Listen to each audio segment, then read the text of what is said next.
And he looks at me and he says, here's your key. I want you to open up your own gym. He says, you're a hidden gem, sister. And I think your potential is limited at my small little room. I think you need to do bigger things. Welcome to Healthier Me, a show that highlights the health journey of everyday individuals in Saginaw who have chosen to take the steps to be well. Today I'm joined by Rwaida Bates, who was born in Beirut, Lebanon, and moved to the United States at the age of 5.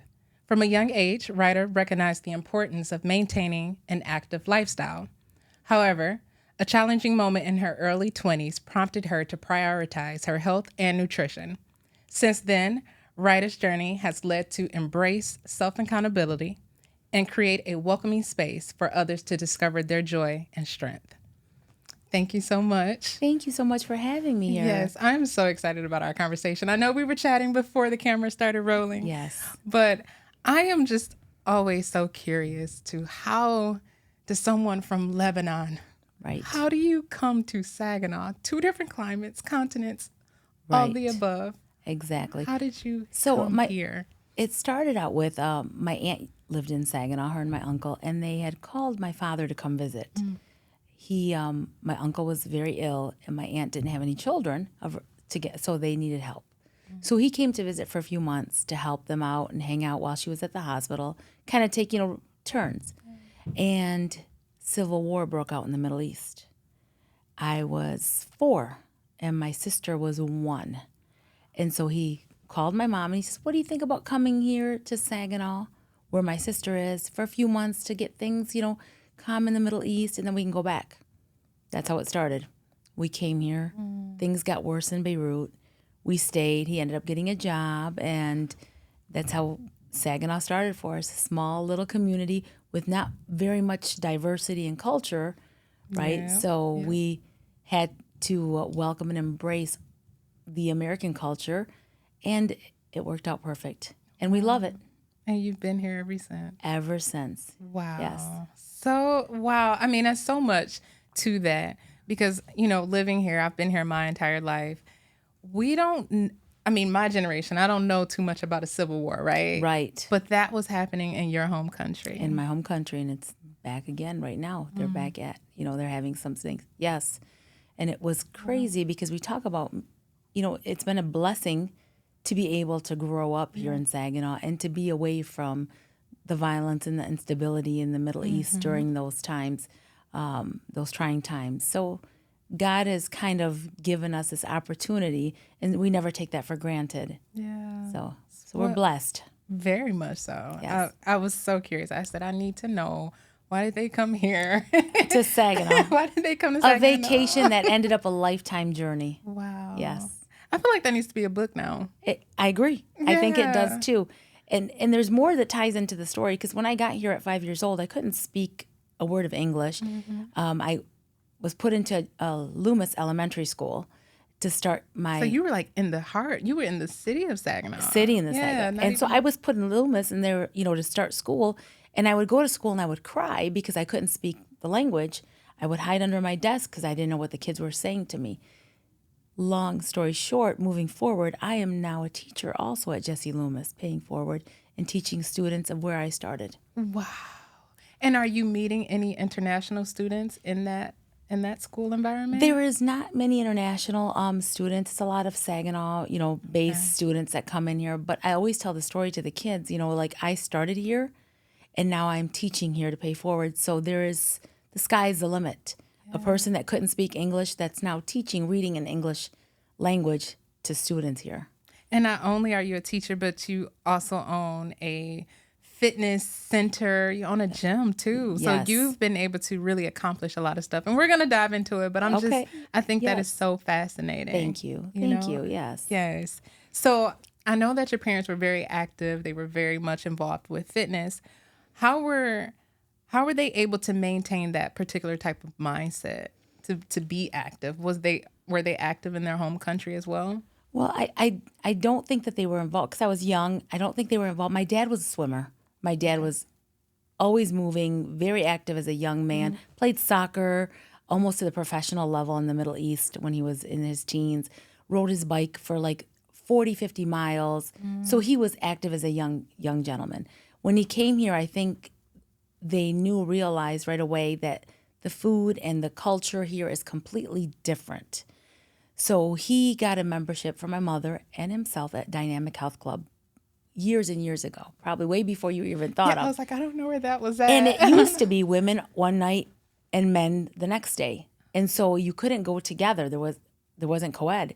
So my dad would go on one day, my mom would go the other day, and they've built a few relationships and friendships that they would go together with some friends.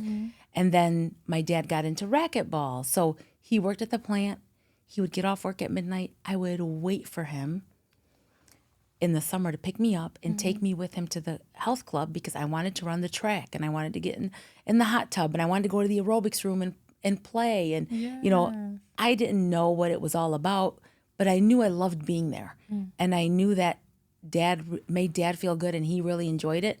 And I knew mom really liked to go with the ladies when they went to Dynamic. So I would go with them to the ladies. And my sister and I, Raina, we would go and enjoy, you know, hanging out in the gym setting. So we both, my sister also is a group fitness instructor and she also teaches for me at classes, which is great. So both of us have been on the journey. She actually started instructing before I did. So we were in that gym setting at such a young age. Yeah. I think that's so cool because I've been doing a lot of research too. And it talks about having a healthy mom. And having a healthy mom creates a healthy family. Absolutely. And it's what it sounds like both of your parents are healthy. Yes. And was able to create that for yes, their family. you know, and we also stuck a lot to the Mediterranean diet, you know, and I don't know if you know a lot about the Mediterranean diet, you know, olive oil, lots of beans and fresh fruits and vegetables. And so my mom cooked Mediterranean food for us, right? So we ate a lot of that growing up at home. We always had a big bowl of fruit at the table. That was our snack. Yeah. So we had that growing up. Yeah. And I was thinking about that too. And I had wondered if you guys adopted any part of that Western food diet. I mean, we did. We went out to eat. We enjoyed things. We were kids. We wanted to try, of course, McDonald's and all the golden arches. all the cool things, especially back in the 80s, all the new restaurants and the things that were coming up. And then the low-fat diet that started and trended. And so we tried all that stuff. And we have kind of fused some of it. There's a little bit of fusion of both cultures into one. But if you were to stop right now and I would say, come on, let's go. We're going to my mom's house. She's cooking a Mediterranean dish right now as we speak. Grape leaves, tabbouleh, hummus, all that stuff. Every day she's cooking a Mediterranean dish of some sort. And she calls all of the kids, stop by. Please come and eat. Okay, invite me over. Come on. She would love it. She would love it. I love some hummus. Do you? Oh, she is a phenomenal cook too. Yeah. And my siblings have all kind of, you know, embraced that cooking. All of us have. And cook like that for their families almost every day. That is so awesome.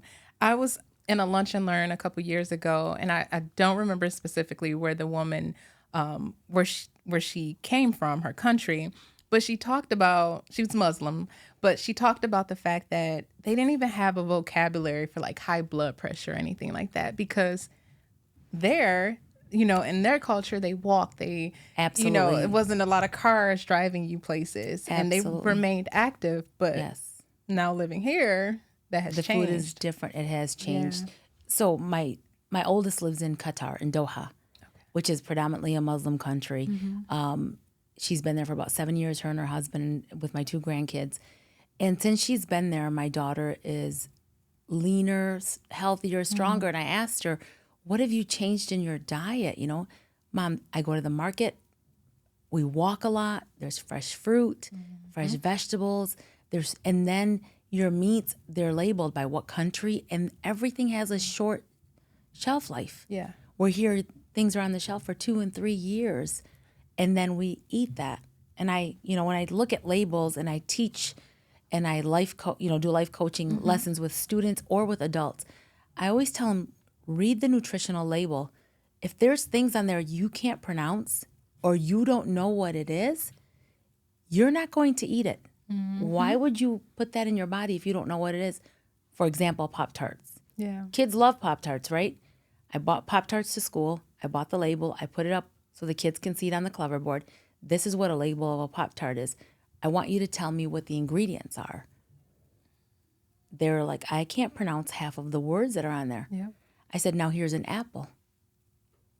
An apple. That's all there is in it is an apple. Yeah. What's the ingredients in this one? Absolutely. How much sugar is an apple? Yeah. And So it takes you a different. little bit longer to eat this apple, and you're going to enjoy it. It's nutritious. But then you eat this Pop-Tart. Pop-Tart, and what does it do for your body? Mm-hmm. And they're like, oh, I'm never eating a Pop-Tart again. Yeah. And that's not what I want them to do. I just want them to realize that you have options, of making healthier choices or eating things that are going to benefit your body a little bit better. So I have to ask you, what is your role as a teacher? I don't know. Is there a certain, are you a math teacher? What's your role there? So I'm a Title I ELA teacher. So I teach students that are struggling readers, and I pull students from each grade level, from kindergarten all the way to the 5th grade. So every 30, 40 minutes, I take a different group of students. But I taught 5th grade for about 18 years prior to this. So that was my love was for 5th grade. And then when this position came open, I thought, well, if I can, instead of have 30 kids, I can work with the entire school. Yes, I work with small groups, but I get to visit all the classrooms, and I get to be more of in a leadership role. Like, you can walk around and meet, so I get to know the whole building.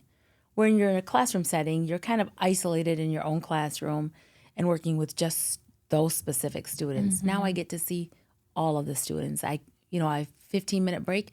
I can go read to Mrs. So-and-so's classroom and get to know those students. Yeah. So I love it. I asked that because I'm like, wait, you're teaching them about food labels? But I think it's so cool because I don't recall a teacher doing that for me, Right. Growing up. And I think that is so amazing. And I think that's something that's going to stick with them, Absolutely. and they're probably having conversations at home with their parents like, wait, Mom, look at the label. Absolutely. Yeah. They talk about the hot Cheetos and the Takis and the things that are out and what it does to their stomach. Yeah. So yesterday we had career day, and my husband came up to the school, and we're co-owners, and he's a certified nutritionist also. He came up to the school and he was telling the kids about careers. You can have a career in health and wellness. You could be a life coach. Health and wellness is not going away ever. Yeah. Yeah. So he talked about that, and he was so surprised at how much our students knew about exercise and getting the heart pumping and feeling good and eating. Do you eat a pizza or do you eat a bowl of vegetables with fruit? What's going to be better, especially if you're going to be an athlete? And they're like, we're going to eat the fruits and vegetables. So the conversations is going on. It's not just something new to our kids. And I think society has kind of put that out there a little bit more now, about eating healthier and making healthy, because we have so many more diseases that we have to deal with in this world. Yes, there's so much out there. Things that were never around back in the day because people did farm to table. Yep. You grew your crops. My great uncles lived to be 108, 107, but they ate from their land. They grew their fresh fruit, vegetables, beans, fish, very minimal meat.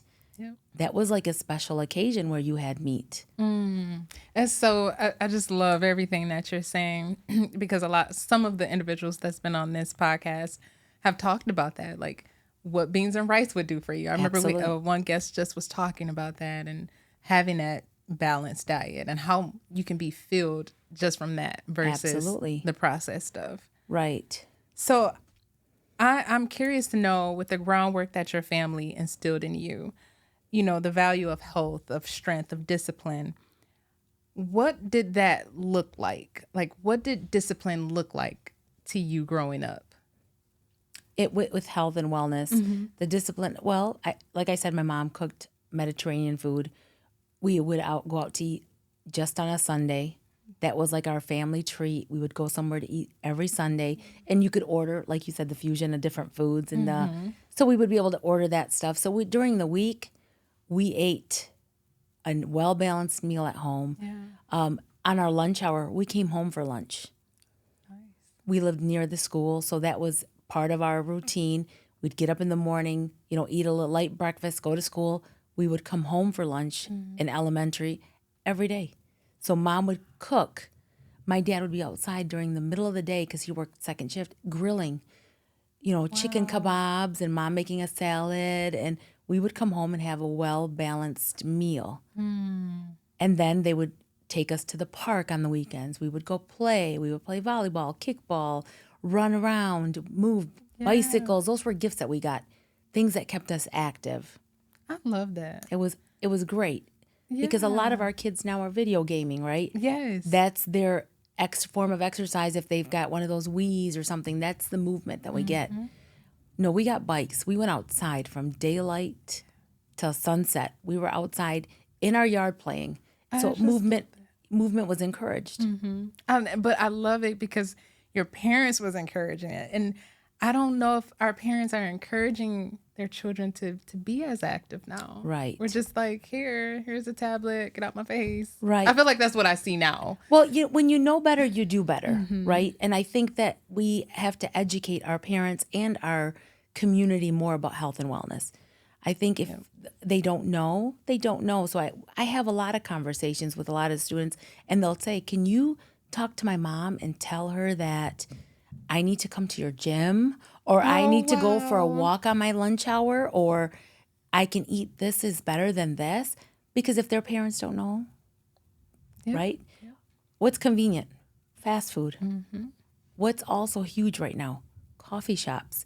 But we're not going there to get a black coffee and just a regular tea. Yeah, that's right? true. I am a mocha girl. I'm not gonna Right. lie. See, that's now encouraged in our community, and that's huge. Coffee shops are growing everywhere, and people are going in there and they're buying, a so-and-so latte and, a caramel macchiato and all these different drinks, right? Where back in the day, it was just coffee. Or you might have put a little bit of cream and sugar in there if you had at home. But black coffee and tea with honey, that was what was served. That is true. And now the past 10, 15, 20 years, what's popped up everywhere?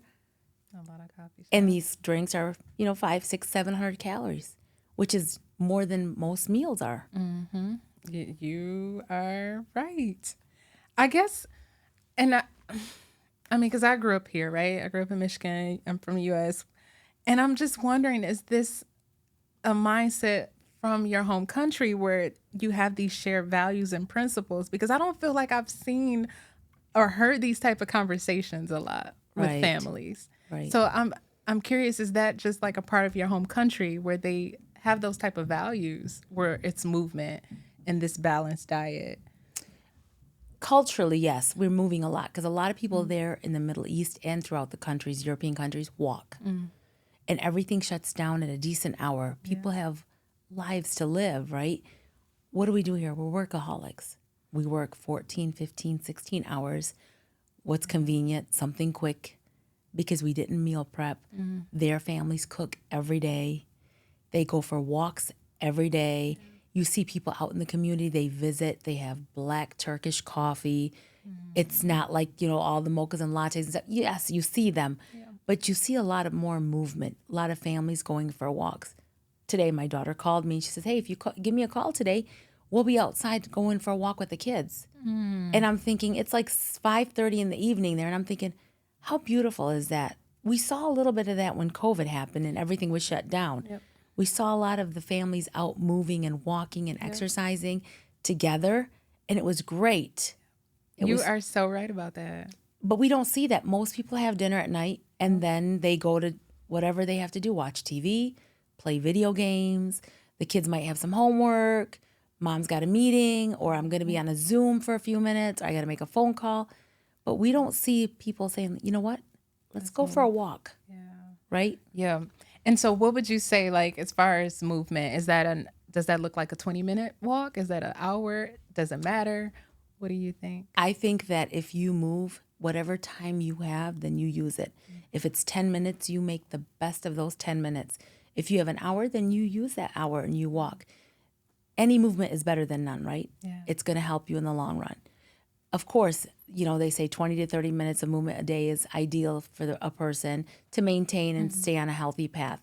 But some days people don't have but 10 minutes. But just being outdoors for 10 minutes or getting on a treadmill for 10 minutes, it helps you kind of rejuvenate, restart, refresh. It gets the blood flowing, the mind thinking. Yeah. So I think it's important. I'm so inspired. Like, my gosh. Like, no, seriously, I really am. Thank you. Because I did not go to the gym this morning. And now you want to come with me to the gym? Come on. You want to come with me to the gym tonight? I'll take you with me. You can come hang out with me at the I'm gym. so feeling. And also the gym environment. A lot of people in the back in the day thought you have to be fit to be in a gym. Yep. That was a huge thing, right? To me, a gym is for everybody. It doesn't matter what size, color, nationality, race, height, size you are. A gym is supposed to be a place, a safe haven, just like a school is to the kids. Our gym, my husband and I have created that same atmosphere. Like you have at school, we have at the gym. People come in there and it's like a family atmosphere. If they don't know you, they're going to know you before you leave. 10, 15 of the members are going to walk up and introduce themselves. And I love that because they encourage each other. And from the minute you walk in till the second you leave the gym, you feel that encouragement that you just felt right now. You feel like you want to stay. And if I don't stay, I want to come back. And I love that. that's exactly what we wanted. We wanted people to feel comfortable. And that's what's safe. the most important thing. Absolutely. When I was looking at your story or reading it, I never felt like it was about vanity. Like sometimes people, it's Absolutely. a certain size that I want to get to. I want to look like this. But I felt like reading it was just all about joy. Absolutely. Yeah. I told Roy when we sat down, I was so scared. I sat down with Roy and the kids, we're going to open up a gym. And even my parents and my siblings, all of them were involved. And I said, I don't want this gym to be Rwaida or Roy. I want this to be about the community, about a place to feel safe, a place where people come in and welcome each other, a family atmosphere, and they work on their health. And we provide that space for them to accomplish those goals. And I think that we have acquired that and we have felt that along the way. People will stop me and say, I just left your gym and I'm sitting in the parking lot for 45 minutes still here talking to other members because it just feels good. Yeah. It just feels good. And who doesn't want to feel good, right? We all want to feel good. Absolutely.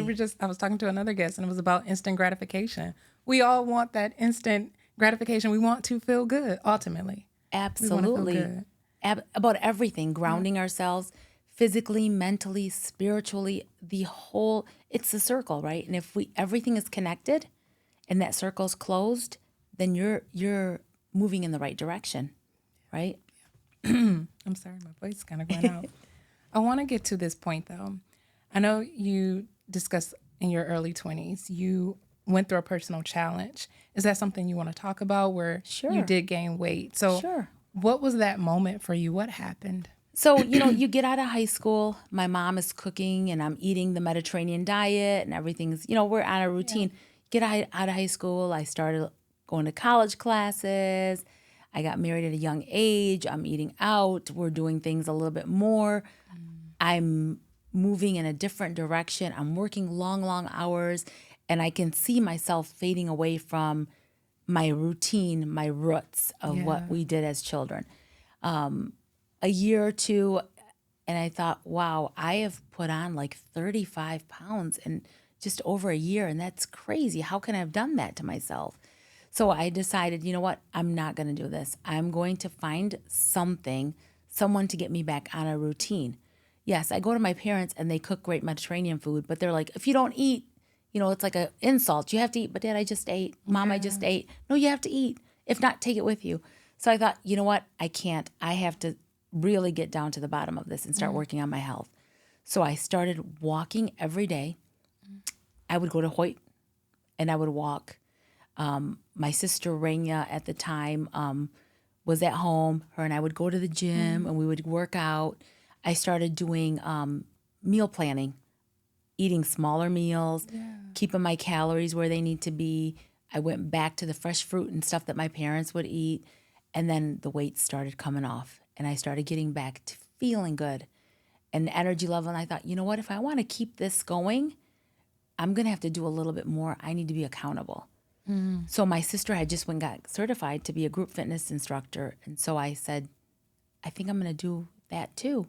Because now that's going to force me to go to the gym twice a week. And not just for me, but for others. If I'm going to motivate myself, I want to take others. I'm never about me person. Yeah. I'm always about how do I do things to better my health, but along the way, how do I take you with me? How do I get you to take that journey with me? And so I went and got certified as a kickbox instructor. Oh. And I started teaching classes. and I loved it. I did 2 days a week at the gym. That forced me to go in and teach class. And then I would go by myself 2-3 days and lift weights with friends. And it became a routine. It became a lifestyle for me. Yeah. And then when I met my husband, he was doing bodybuilding shows and he was all about the gym. And I'm like, this is like the perfect match. It's perfect. Because now I know what our evenings are going to look like. We're going to come home, have dinner. We're going to both go to the gym. I teach. He does his workout, or I work out with him. And it's just started out like that. And so our kids grew up in the gym. Yeah. How many children do you have now? We have 3 kids. Okay. My oldest is 31 and she lives in Doha. We have a 26-year-old who's a Marine. And then we also have he'll be 16 on the 4th, so he's 15 now. He's in high school. He's the one that's most active right now in the gym. The other 2 are busy growing up, but they still are into health. Marine is... Yes, absolutely. Yeah. And my 31-year-old is outside walking. She has a 2-month-old baby, and she's walking every day and exercising. And but my youngest has been in the gym the longest because we didn't own a gym until he was about 6. Okay. So he grew up 100% in the gym every night with us. So he has friends. His love is the gym. He's an athlete, football player. If we don't go, he's like, why are we not at the gym? Are we going to the gym today? Yeah. And Is somebody else holding you accountable? So now we have him holding us accountable as parents. I need you guys to be healthy. Let's go. We're going to go work out. And so we've inspired the kids to be part of that journey along the way. When we talked to our son the other day, and I said, what do you want to do when you grow up? He says, Mom, I want to put Pure Energy Fitness on the map everywhere around the world. I want everybody in the world to be healthy, not just Saginaw. I want to take this all over. I want to take it to the Middle East. I want to take it to Africa. I want it all over Europe. I want every culture and race to have that pure energy lifestyle. Oh, wow. And at 15 years old, I'm Saying thinking, that at 15, that is phenomenal. I thought that was, and my husband and I are looking at each other in the car and we're like, wow, like this is, because we have those conversations as we're driving. You're an athlete. What are you putting in your body today? What are you encouraging your friends to eat today? What are we going to do today? You know, being football, you have to be big. They tell him you're a lineman. You have to be big. Yeah. But he says, I don't want to be big fat. I want to be big healthy. Yeah. I want to put the proper nutrition in my body. So we have those conversations. And That is so great. I'm loving everything that you're saying. I'm just eating it all up. Thank you. No, because you have to talk to your kids about it. And like I said, it starts with a healthy parent. It starts with a healthy mom. And it sounds like you've built that foundation for them. Thank you. And they're still doing it. And they are. Yeah. They are, all 3 of them are on a healthy path and doing, and what's awesome is my grandkids she's doing the same thing with the grandkids, because you'll see the grandkids eating healthy and doing the same thing. So I know we jumped with talking about Pure Energy Fitness, which is you and your husband's business that you built. And this was prior to the pandemic that you guys decided to open that up. Right. So talk about that moment, that aha moment, that spark. What happened? And you said, I have to open this up. I have to open this gym. So I was teaching on my own. I was doing classes here and there on my own, freelancing classes. And my husband was doing a little bit of bodybuilding and personal training. And the aha moment was a good friend of ours, Bill from Runners in Saginaw. Yeah. He was moving at Saginaw location to a new location on Bay Road, where the new one, I don't know if you remember the old location. Now that it was you're by talking about Subway it. at a small little teeny spot there. He had a little room back there, and I would use that room a couple days a week to teach my classes and do private trainings. Okay. And he left that open for me. He said, here's the keys, do it. So he called me one day. He says, I'm moving Runners. And I said, oh, no, like, great. I'm so happy for you, because I knew that was a stepping stone for him. And he says, I'm moving Runners down to Bay Road to a bigger location, and I want you to come look at this building.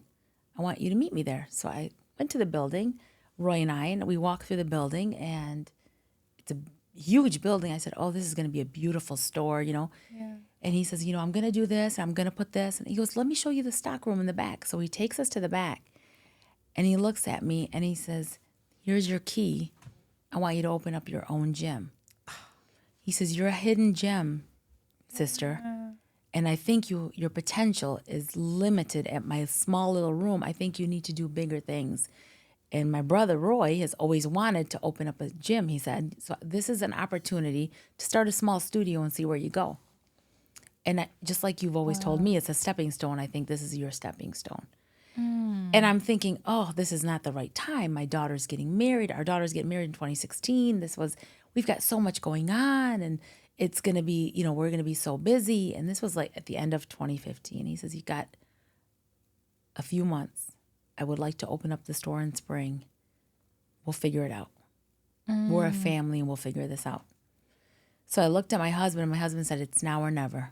This has been your dream and my dream to open up a gym, your dream to have a fitness studio where you can do group fitness classes, encourage men and women to be on a healthy path. So we opened up a studio, small private training room, and then a studio to teach classes. Well, it grew, it blew up. It got way bigger than we anticipated. We were just there like in the evenings, 5 to 8, if that. Yeah. I would do 2 classes at night. My sister would come teach. I would teach one. Roy would work out in the room by himself next door so he could be there, because we always like to do things together. We're a team.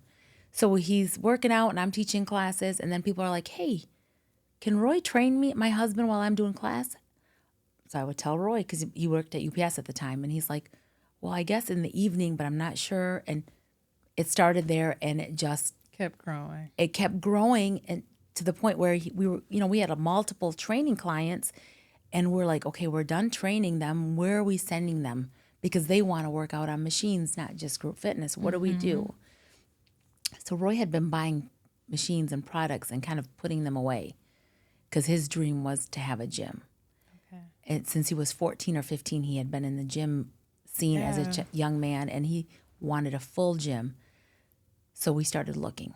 We started looking at different buildings. Well, the building we're at now, we went in there, and I said to him, this is the place, because I could see this full gym here, and this is perfect for you. And in the back, you could put a basketball court. They can do tire flipping. You can do strongman stuff. So we signed a lease.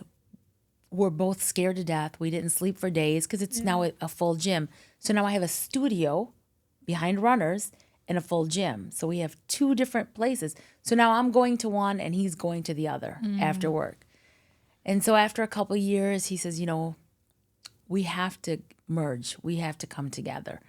You've outgrown the small studio for classes. You need a bigger spot. And then COVID, of course, hit. So everything shut down. Yeah. And then 2021, he said, this is a time we have to move it all together. And so we took the space next door and we incorporated group fitness with the gym. And now it's about 12,000 square feet. So it's a larger facility. We're both in the same building. I come in to do classes. He's there. We're doing trainings. And, our kids are at the same, when they come home, they're there. And our son's with us together, not at the studio, and then now to the gym and now to the studio. So that was the aha moment for us was, this really is where we need to be. This is the place where we're supposed to be, that pure energy, that moment of when we opened up that studio door, we walked in, we had to stand there for a minute, both of us, to pray and be thankful that this was an opportunity, thankful for Bill saying, here, it's go time. Yes. And that way he was like our golden savior at the time. And we both kind of were like, He's like, no, there's no, it's go. Yeah. And It's you go. need people like that. I think that is so Absolutely. important. Just like I said, we were just talking to another guest before, and he talked about having a person or people planting seeds for you. Absolutely. And it sounds like Bill planted that seed for you, but it was already planted as a kid. Yes. Having great parents to plant them. Right. So, wow. And Roy, too, planted as a seed as a young kid, because that was his safe haven, school and the gym. So both of us had the seed planted different ways, but when it came together, it started rooting and sprouting. And we knew that this had to grow some way, somehow. And we always talk about, this is not the end. There is more to come down the road. And we have some plans in place. Both of us, our goal is to get the whole entire community healthy. And whatever but way. you're doing it though. Like, even when you talk about him having the seeds planted with school, you're doing it in school. Like, you're doing it with your kids now. So Right. it's like you're like full circle moment. Yes. That's happening. Yes. And I don't, so and cool. sometimes you don't realize that you're doing that. We talk about that. And we don't even think about that. I told him yesterday, I says, you and one of our trainers at the gym, Robert, I told him, you two don't realize that every day that you're here, you're inspiring and making everyone healthier and happier. They come here. Nobody comes to the gym and leaves upset. Yes. They leave happy. Yep. Those endorphins are high. Everything feels good. You've accomplished something that you might be small today, but that 1%, after 365 days, that's 365% better than you were, right? Yes. That's every Yes. day. I'm telling you, you need a book. Oh, thank you. Well, I'll start working on that one. Yes. No, I mean, it's just because I'm Yes. sure even in our conversation, in this short conversation, there's so much more I'm sure to unpack in your story. But just even in this, I am inspired by it. And I know people out there who's listening, who's watching is inspired. And I hope that they you. definitely come because Thank you. what an Thank you. amazing journey. Thank you. And I love it. I love it. And I'm glad that I have found my passion at educating the youth during the day and educating adults in the evening to help them on a healthy journey. That is awesome. And like I said, you're doing it full circle. So what is one thing about health that you didn't know 20 years ago that you know now? What is that one thing? If I had to say one thing, 20 years ago, everybody did cardio. The food we knew what we had to eat, cardio. Everybody jazzercise, cardio, cardio, cardio. Yeah. If we knew back then how important weight training was for us, for bone density, for changing your body, forming the body that you really want, and how important that is for you, I think that would have made a huge impact on how we did things back then. Because a lot of women thought, they had a different look 20 years ago. Yeah. Right? 20 years ago, we looked different than what we look like now. Society had a different look for everybody, and everything was about cardio. And absolutely, cardio is important. But that weight training piece is very, very important too. And they go hand in hand. So talk a little bit about the weight training, because I think some women out there still do not want to lift weights because they're afraid to look bulky. Absolutely. I don't want to look like a man. Absolutely. What would you say to that? No, absolutely. Weight training is so important for women. Number one, it's going to speed up your metabolism. So you're going to be able to eat even more food. Of course, try to pick a healthier food. But a lot of us get scared. Oh, I'm going to lift weights. So the minute I walk by a weight, my arms just get swole up. That's not true for us women. Yeah. Right? If you want to change your body, completely change your body, it doesn't just take cardio. It takes weight training. You have to have some toning and feel good about yourself. And with strength and functional movement when you get older, right? You have to have that strength. And that metabolism is huge, right? You work out, your metabolism is high through your cardio. But when you weight train, your metabolism is a little bit higher, so a little bit longer. So it's important. And you get to eat more. Especially, as we get older. Absolutely. Our metabolism slows down. So with the strength training, if you start early in your life, absolutely, it's going to make a big difference in the prevents long run. injury. Yep. Right? People that fall that have been weight training and have more muscle mass and stronger bone density have less breakage. As we get older, that functional movement, the functional fitness is so important. So weight training is important. Yeah. This is great. I want you to finish this statement. I choose to be healthy because. How would you finish that? I choose to be healthy so I can be here for my family, my friends, and my community to help educate them in the future. Oh, that's beautiful. Thank you so much. Thank you. Tell them how they can find you, how they can support you in your gym. Absolutely. Let them know. Okay. Pure Energy Fitness, we're on Bay Road, 4367 Bay Road. You can stop in and see us. Our website is www.pureenergyfitness.com. You can look us up there. You can give us a call. Roy, myself, and my entire team, amazing, will be there to support and help you along the way. Thank you so much. Thank you so much. It's been an amazing conversation. Thank you. It was my pleasure. You're wonderful, a beautiful person too, and inspiring yourself too, inspiring all these people. And I appreciate what you do. Thank you. I receive We're it. grateful. Good. Thank you.